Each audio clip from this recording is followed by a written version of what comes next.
For the first few years, most Kenyans have been warming up to entrepreneurship, with a huge number of startups being launched and majority of employed Kenyans having their side hustles. However, one of the greatest challenges facing entrepreneurs while starting out is accessing to capital. Here, they can't depend on bank loans due to high interest, having to provide collaterals. However, Rafode, a non-deposit-taking microfinance institution in Kisumu, leverages on ICT technology to manage its operation efficiency to reach out and empower the low-income business people in Kenya. The Microfinance Institution influences the sustainable development chiefly through affordable loan programs in the country. We give loans to expand micro and small businesses. We give loans also to finance renewable energy so that they can light their homes and also buy cooking stoves, which is energy savings, so that we work to reduce deforestation. But how does this institution reach out to its clients? We go on the ground to do awareness creation so that our clients can understand what we are doing.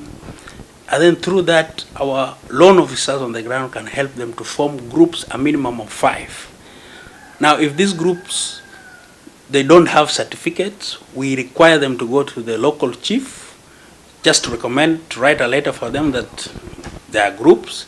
Then we start working with them while they're in the process of getting a certificate from the social services. As a lending institution, they have their target clients whom they receive with open arms. Here, they are forced to go door to door, pitching their ideas to different entrepreneurs. Targets the people below the pyramid and majorly in the rural areas. So we focus mainly on the rural poor who are not able to access financial services from the mainstream microfinance institutions and the banks. Since not all entrepreneurs are financially stable, the non-deposit institution has allowed Kisumu entrepreneurs to access loans without any deposit. We don't need a deposit, okay? Especially the first loans, we don't need a deposit because what actually makes people not, especially the rural poor, not to get loans is the requirement of putting deposits. So we open up so that they just pay for the loan application fee, and then we give them loans. Then from there, from the business now they are doing, they start now saving slowly by slowly. To benefit the low-income earners, they tell us on how much they loan out to the entrepreneurs. Our loan starts from as little as Kenya shillings 10,000. That's the first loan. So anybody who comes for the first loan that needs over 10,000, that's not our client. So they have to start from 10,000 and then they grow with us slowly by slowly through training them and coaching them. With this, it takes the entrepreneurs a maximum of 4 days to access the loan. The longest somebody can take is 4 days. Once everything has been filled and everything is all right. No. We are partnered with Safaricom, so our funds we disburse them through M-Pesa.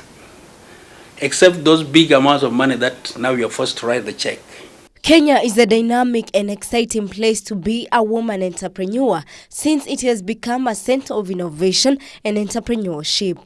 It enables women now to start saving and getting loans and buy properties on their own names.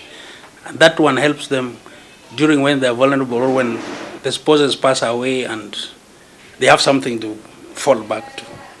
A survey conducted showed that 2.7 people have been blacklisted by CRB, which emerges at a time when various stakeholders and experts in the financial sector have raised alarm over the rate at which Kenyans are taking up mobile loans. I think they're not fair because to clients, they have to do something to make sure that these people pay that little money instead of rushing to CRB and making people's records bad. However, this is not positively welcomed. Apart from lending loans to entrepreneurs, the institution has also provided green energy, which has contributed positively to the residents' lives. Green energy is a very important component for Rafode because, as I said, we work in the rural areas, and the cost of connecting electricity to rural areas is very expensive. So we came in to provide these products on loan so that our clients can be able to light their homes and remove the use of the kerosene lamps. And we are changing these lives of the rural communities through our programs. Some of the beneficiaries had their sentiments on this. Tulikuwa kwa group ya watu 10 na tulikuwa tunalipa shares 200 per week. Then tukapewa loan, school fees loan, business loan, then na solar. Waje wachukue cause loan inaleta maendeleo. Pia wakuja wachukue pia waoneko. Uzuri wenye pia sisi tumeona.